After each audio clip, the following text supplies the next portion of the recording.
with jackets because exactly. it's cold. Yeah. All right, established 2013. Correct. Were you part of that? Yes. When it started. So we started out as actually Daniel and I met. Daniel's the other one that started the brewery with me. We met in grad school in Sweden. Okay. And then I continued with grad school. He moved to the U.S. and was living in Madison, Wisconsin, which many people would say is kind of one of the home brewing capitals of the U.S., especially for the early 2000s, late 2000s, when it was just starting in Europe or Scandinavia, but like the new American styles. Because just like 1990, I think that's when really it took off in the US. Yeah, and that was when some of the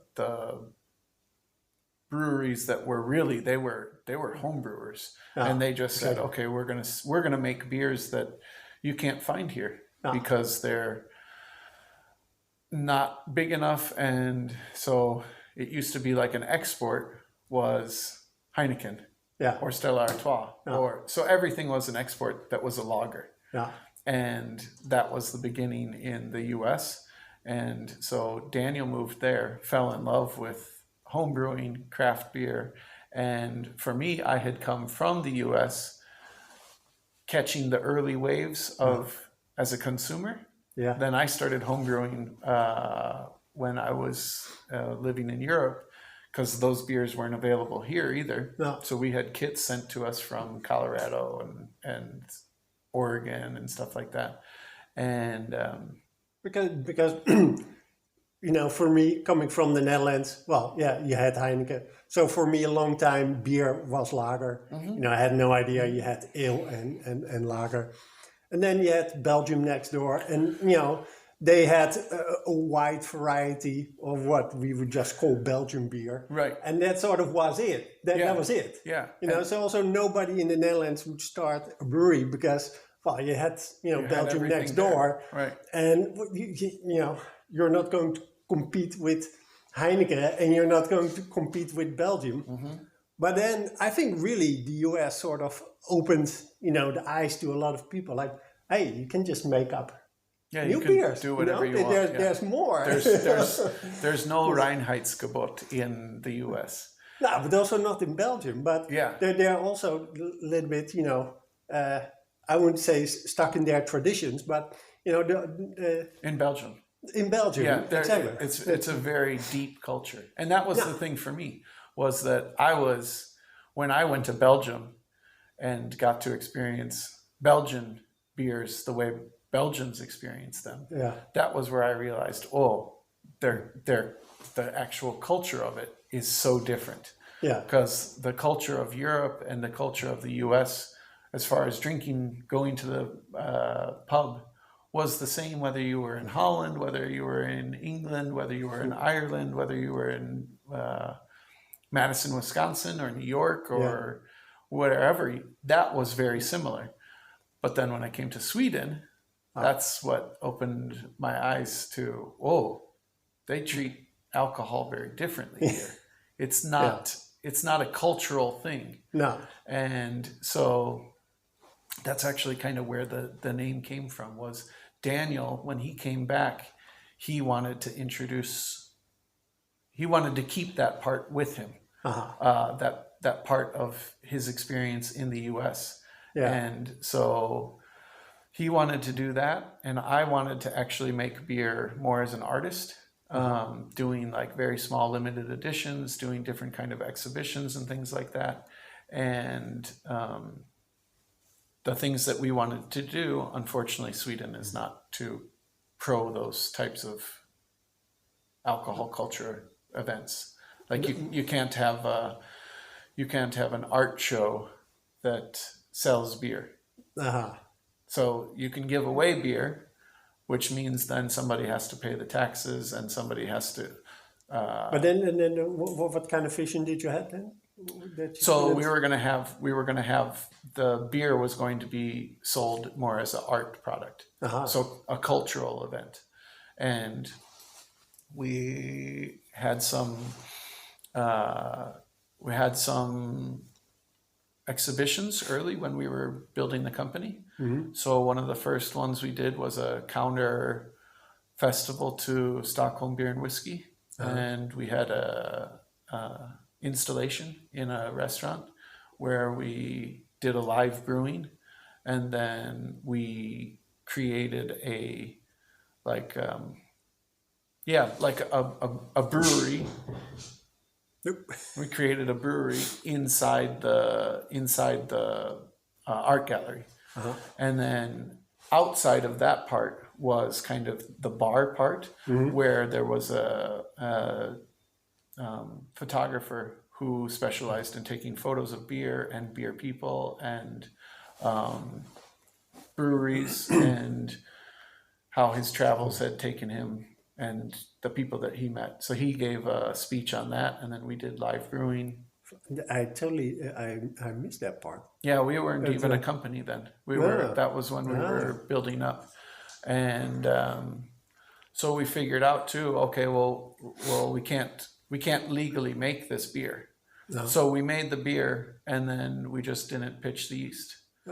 So you made wort. Yeah, we made wort, and told everyone, so this is the next step. And then used that as a cultural event of, once we do this, now we're criminals. To show people kind of what the Swedish laws were. So we did some of those things. To me, you guys were a little bit, pirates. You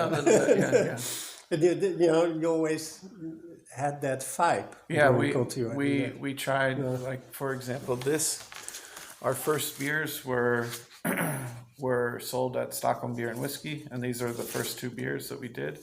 Our flagship, which is a American Amber mix between kind of like Fat Tire and Sierra Nevada, which was a pale ale that wasn't really pale at all. And then Bell's Two Hearted. So we combined a bunch of amber-ish IPA hoppy beers to make our flagship strong beer. And then this was our low ABV Melano. So it was a Folköl, so that we could sell it directly to grocery stores the way that you would in the US. And what we did, which was different, was that we said that both beers should be the same price. It doesn't matter about the alcohol. And so we did that for a good, probably about 6 or 7 months. And then people started asking for it in Systembolaget. We didn't know how to do that really because our production was so small. So we scaled up. And then... what did the first production look like? First production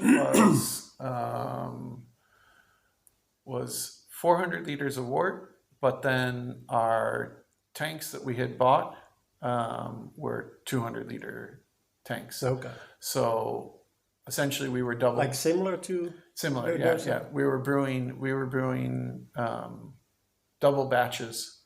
So we would have one batch and then the second batch from one single brew. So that actually helped us out because we had no idea what the demand was going to be.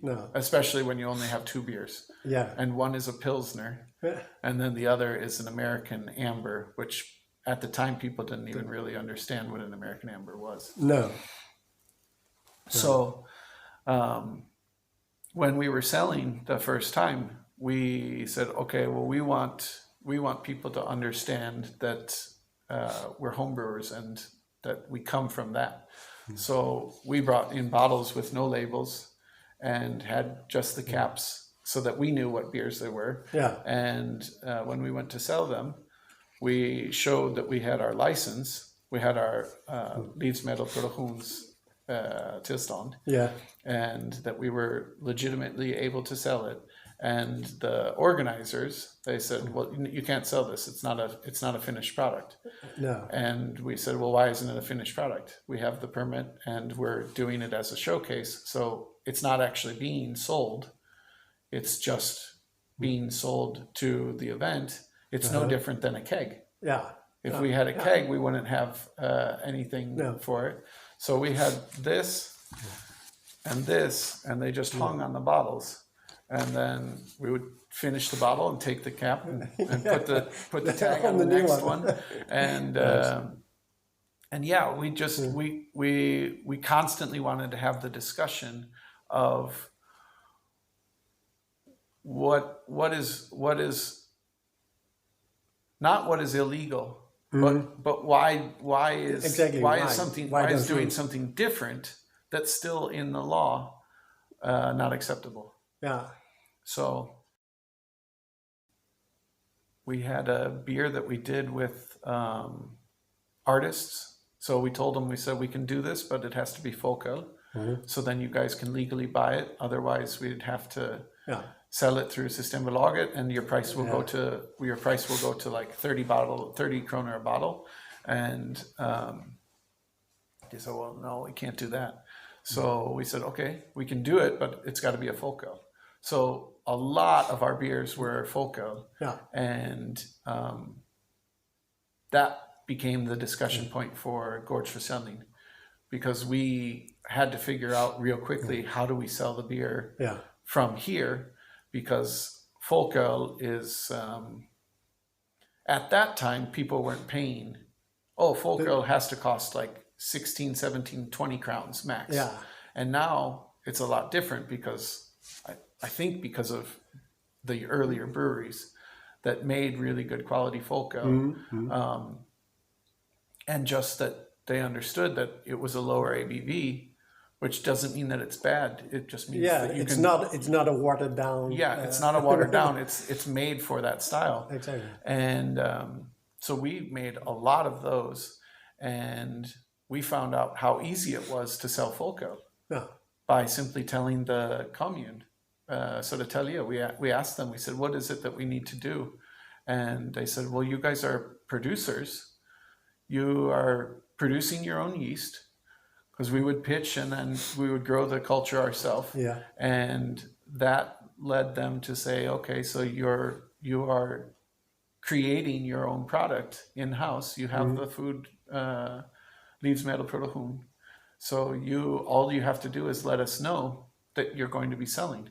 Wow. So then we did that. We started selling folköl from here. And in the summer, we would sell usually close to, it was like roughly a pallet a month or so. So then we would sell more to the ICAs as well, because they obviously wanted to sell it if they knew people would come to us and buy it. So they'd say, we can sell it. Yeah. So then their prices would come down. And it worked the way that economics works. Because there was no Systembolaget or no intervention. It was just a business working with another business and the market of the customers.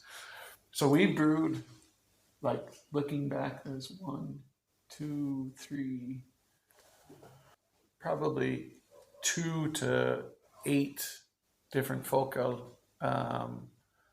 like every 4 months.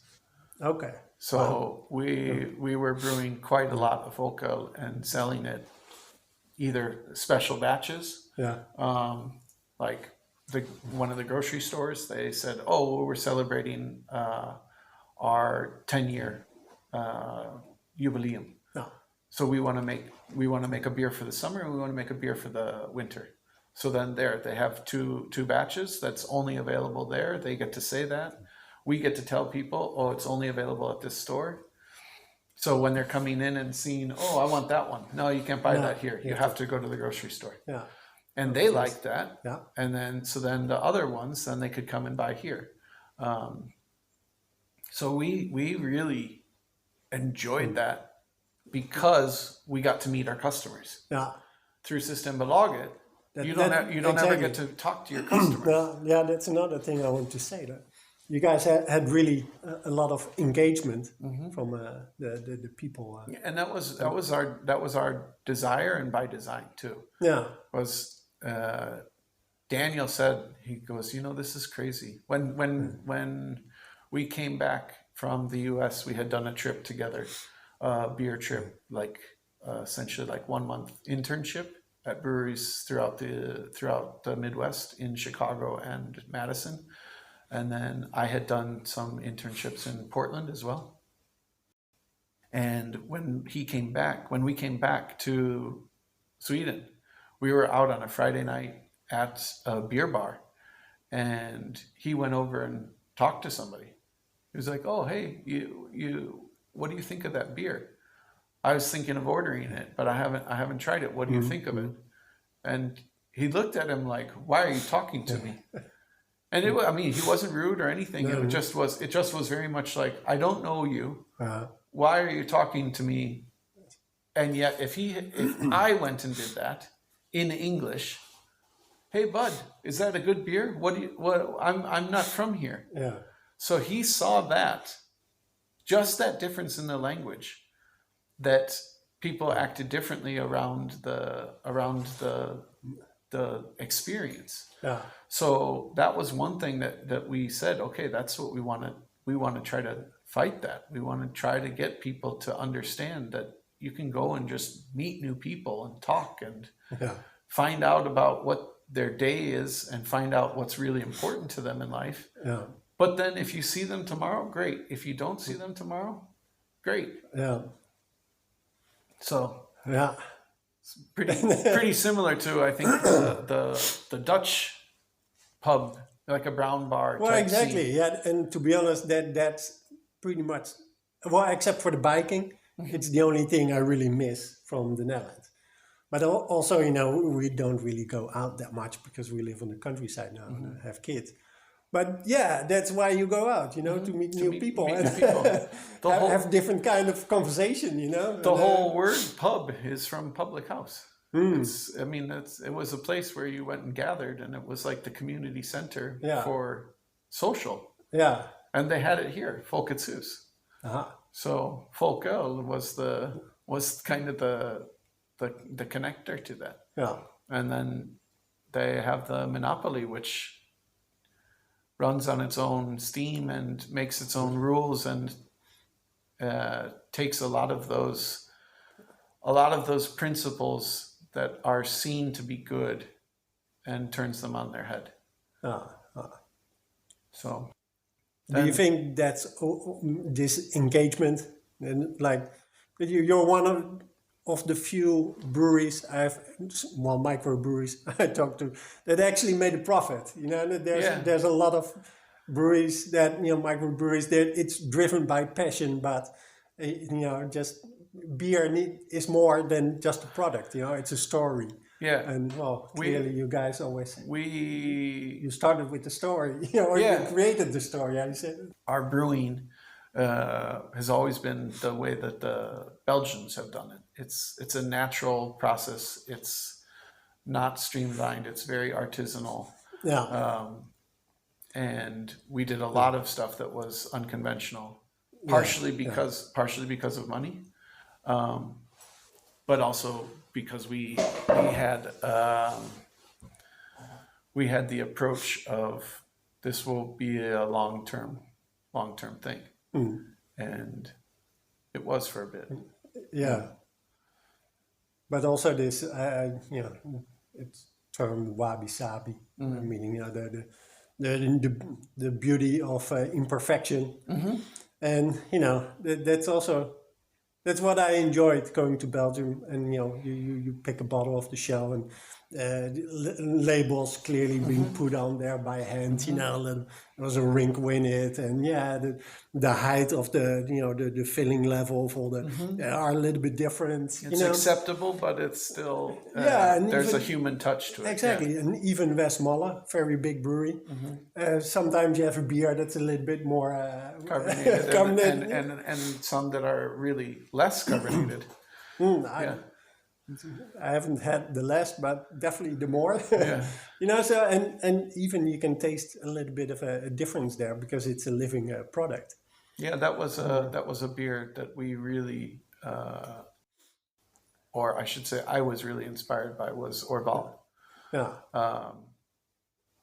And amongst brewers, we would say, well, so what's your favorite Orval? and it was mine's 2.5 years. Oh, 27 months. I like 15, or I really like 3 years. 3 years is when I will want to drink it. And so to me, that was very normal to have that discussion with brewers.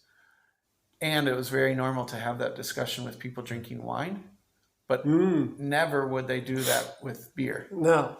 And It has become such a clean product. Yeah. Yeah. So, and then when you show them that it's a living product and ask them, so if you were to leave a carton of milk in your car for a week and then taste it, would you go and complain saying that the milk was bad? Or would you say that, I probably shouldn't have left the milk in the fridge or in the car for a week and then tried it?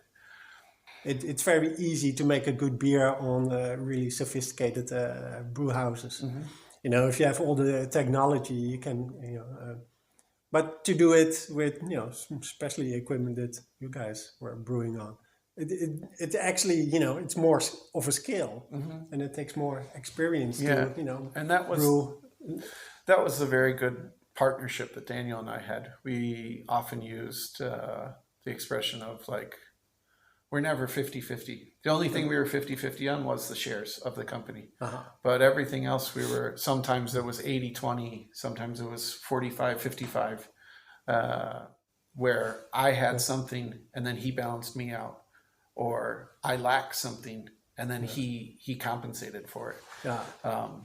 And then certain times where it was like we both would come to the same decision, but from completely different perspectives, either a Swedish one or an American one, or kind of more of a science technique versus artist kind of feel kind of thing. Yeah, because I have to say I was always jealous of this this design. The whole idea, the box. Yeah.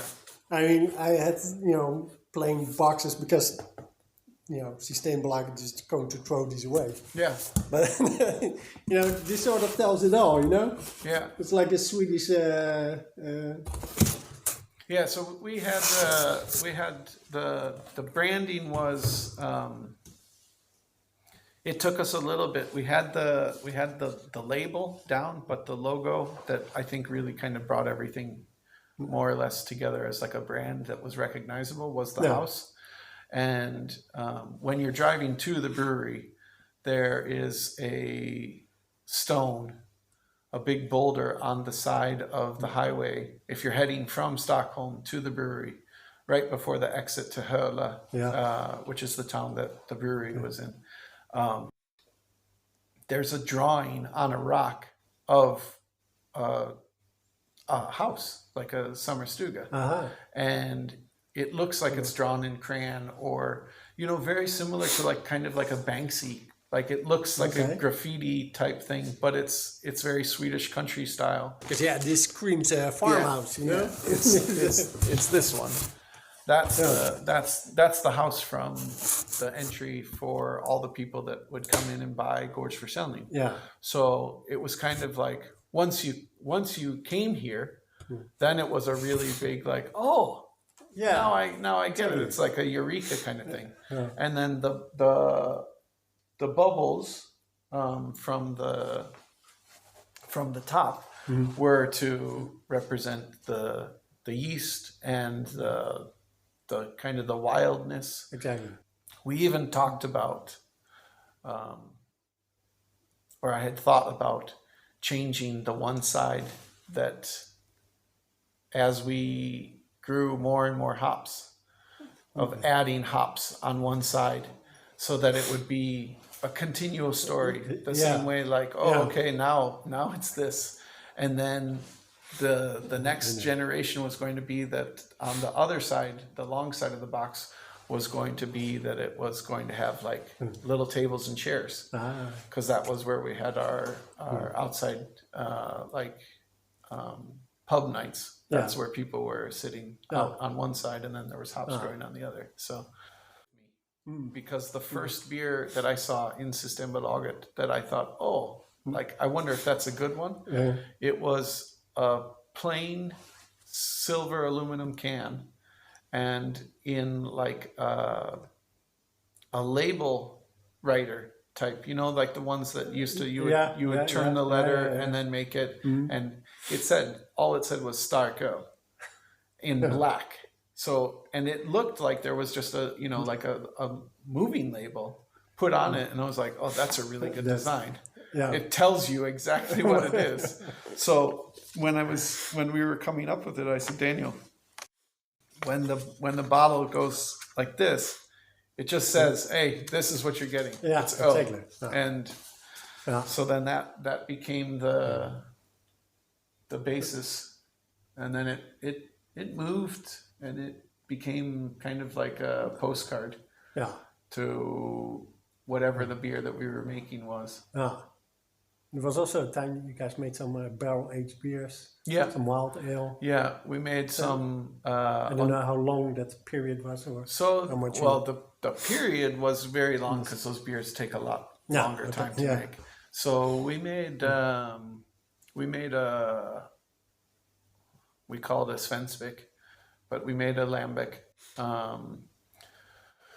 We made a dandelion saison that was fermented from dandelion leaves or flowers. We made actually when we were closing the brewery, we dumped probably one of our best wilds. I had to do the same thing. Yeah, it was part lambic, part fresh saison, then put onto lambic. So it was like 2-year lambic, and then fresh saison on top of it. So it calmed it down. Yeah. But then it took on the lambic, started to change that, and then a third was cider here from the farm, just a wild cider. Saison to me is it's the sophisticated lager. It's the what you were talking about. It's got the human touch. It's got the more imperfections. Yeah. And it's still super fresh. Well, to me that's the special thing about wine. The blending was super fun. You get with wine is that's often very much what people seek out. Is how was the harvest this year? Yeah. Exactly. How was the weather? How did the grapes get stressed? How did they react in the fermentation? Yeah. And so that was one of the reasons why with our hops, we would check our hops, and it's a huge project to take on to grow hops. And then also to try to brew with them, because the hops are doing their own thing, and you don't know what's going to happen. And then you can't, especially in Stockholm or in Sweden, where you have the Systembolaget. Okay, how much are you going to make of this? Yeah. Well, we don't know yet because we don't know how much hops we have, and so we grew that quote unquote program or hobby edition to where we were making beer with our own hops, and it started out with 1 batch, and then 2 batches, and then now we have enough to where we can actually produce this beer kind of year round. Yeah. And so we put it into our pilsners and saisons because the hops here are low alpha, but ours were. Do you know what? Did you plant them, or was it?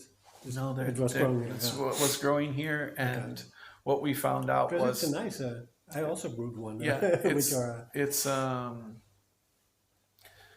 it's something that I think that's still growing a lot more in like northern Skåne and kind of southern Sweden, but not southern Sweden, like the middle part. But yeah, it has a really nice kind of light citrus character, and then a little bit of like either Saz or was it Mittefru? Like it's a very good noble hop, and it works in saisons and pilsners. Now, the breweries that have opened that I think are hopefully seeing a little bit more profit is that they have come in, they are much more niched, and they came in with more money, knowing that they had to have, like, you need to have a lot of work to be able to do it the slow and steady way. Yeah. Yeah. But now you come in and it's like, okay, so if we were ever to have put in for an offer for Systembolaget, it was going to be like 3 months of production if we won the offer. Yeah. So we never put in for any of those, and that's a different scenario versus if you come in and you open a brewery now and your smallest batch is 2,000 liters and your biggest batch is 10,000, then you can do those types of things. And the business side of things for beer is it takes the same time for you to brew 25 liters as it does 10,000. Yeah. I mean, roughly. But yeah. Roughly. The amount of time that you need for the beer to do what it's going to do is going to be roughly the same. And all the technique and all the technology that you have, you can speed it up. But if you want to let the beer be the beer, then it takes time. The thing that I will miss is that interaction. Like I loved talking about okay, now it's a product. Yeah. But it's not just a product, it's something that we made and we can talk about that. Yeah. And if you want to know what was going on that day when we brewed that beer, we can talk about that because it's just storytelling. Yeah. It's really just storytelling. And when you share that story with other people, most of the time, if it's a good story, then they'll share a story with you. Yeah. And so then as long as you're both patient, it's less of a discussion and it's more of just like sharing. Yeah. And then now you think about it, I mean, you've got the YouTube channel and like podcasts. Podcasts are, some of them are just amazing because you're just hearing two people talk for like 2-3 hours. Whereas that was the norm for the majority of people for the majority of time. That was the norm. You go and you grab a beer or a coffee and then you sit and talk. Yeah. And now there's people that, and they don't talk. So that's the part that I think that we were, and you were at that same time, that we were in that time when they needed a little bit more pirates and a little bit more kookiness, but now they've kind of figured out a way to make that like a package kind of brand, like the BrewDog mentality. It's like, punks for equity. Yeah. It's not like most people wouldn't say that that's really being punk is to buy shares of a company. Yeah. No. Like it's not really like it kind of is a oxymoron, but. Yeah. Well, you could say because, the stock options were, the shares were invented, by the East Indian company. Oh, yeah. And they were kind of pirates. So in that way, maybe, Yeah, exactly. But back then, and now, if you think of that, oh, well, I'm going to put my money into stock options. Most people are like, oh, okay, you're not really a pirate. No, far from that. Yeah. But no, I really appreciate, I mean, the thing that I was telling a friend was the best part about the closing of the brewery is that I will get to come back to Sweden as just with relationships. Yeah. Like just for how many people we did engage with and how many people I did end up meeting and some of those people became very good friends. And it is in the Bible. There's a lot of references about wine and how making wine from new grapes and not making them from old skins. So it's kind of like it's usually metaphorical towards like you have another harvest. Yeah. Don't try to make the thing that you did before. No, but check into what's the next harvest. Yeah. And see what's in the next harvest. Oh, that's nice. And whenever I go past any place that grows hops, I look at it completely different. Like, oh man, that's so much work. That's so much different than growing corn or wheat. I don't know. I have, because it's a weed. Yeah. I just let it grow. Yeah, I don't do anything. Yeah.